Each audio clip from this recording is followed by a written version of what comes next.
บายดีฮันผู้ชมพบกันอีกแล้วกับข้าพระเจ้ามื้อนี้เสียผู้คนมานี่เลาะใส่เบ็ดกบว่าเส้นสิเป็นแนวใดนั้นเราผู้คนถากันเสียผู้คนไปเบิ่งว่าวิธีใส่เบ็ดกบเป็นแนวใดเนาะแล้วก็ตอนนี้ตอนเรามาใส่นี่แล้วเขาเสียผู้คนมายามตอนแรกเขาก็สิให้ผู้คนได้เห็นอีกว่ามันสิฮึกหรือมันบ่ฮึกเนาะพาผู้คนไปเบิ่งพร้อมกันเลยมาละยังเป็นกบนี่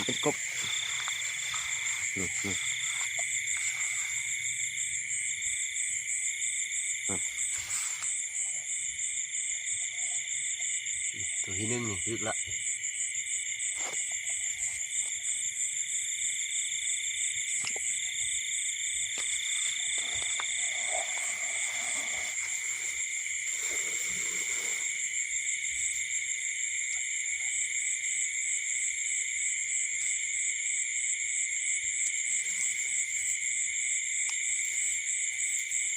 ตัวหนึ่งหลังที่หนึ่งฮึกแล้วนี่กบ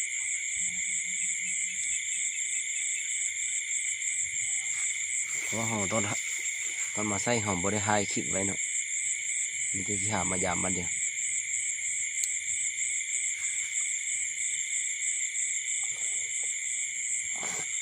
สองเนาะนั่นโอ้คือแค่หันทุกคนหันหลังที่สองนี่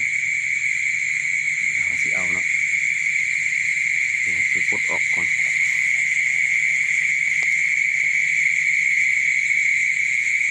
หลังที่สองนี่สิปลดเอาเนาะหลังที่สอง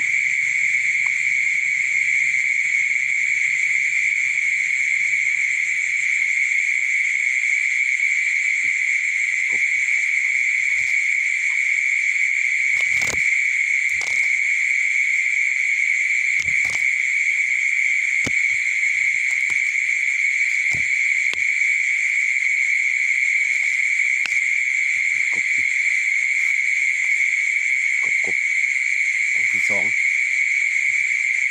เดี๋ยวพยายามมันนี้สองหลังเนาะสองหลังจะพลิกสองตัวเมื่อนี้เขาใส่อยู่ประมาณปลายก็หลังเนาะแล้วเขากู้พร้อมเลยเนาะตอนเช้าเขาไม่ยักมาตอนเช้าเขาสิบุมายาม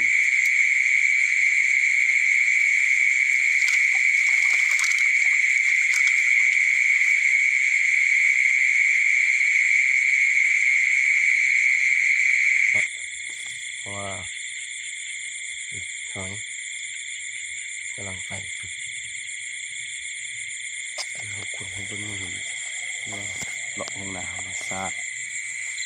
หอยเนาะมาสิหาทุกคนพยายามหลังต่อไปต้องการที่พยายามหลังที่ห้าเพื่อหาใส่หลังที่ห้าเนาะเราสิฮึกมาไปเบิ้งโอ้ฮึกอีกแล้วกบหลังที่ห้านี่ฮึกเนาะหลังที่ห้าเนาะมาสิเอาหลัง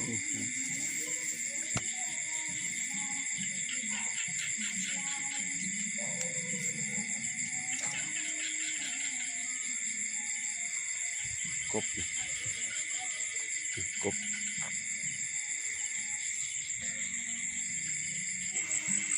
หลังที่หกหลังที่เจ็ด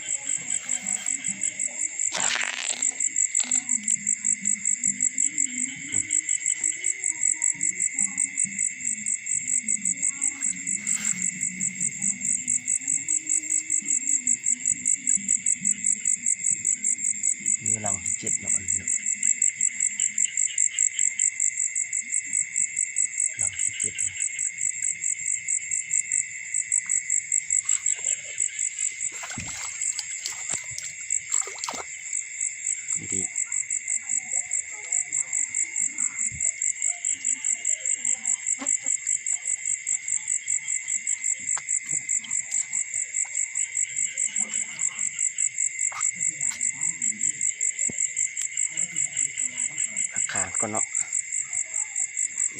ไป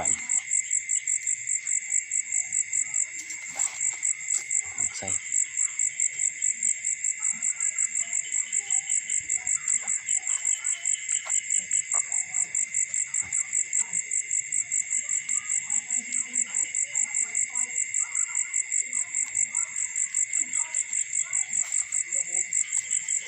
กูจะกู้พร้อมเนาะ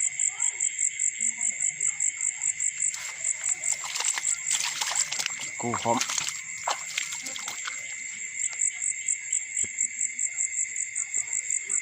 ก่อนจบคลิปกับบ่าวหูน้อยก็ขอฝากกดไลค์กดแชร์หรือกดติดตามช่องของบ่าวเลยเด้อถ้าเขาได้เห็นก็สวยแชร์ให้คนอื่นได้เห็นต่อๆกันไปที่เฮาใส่เบ็ดกบอยู่ตามพื้นบ้านของเฮานะ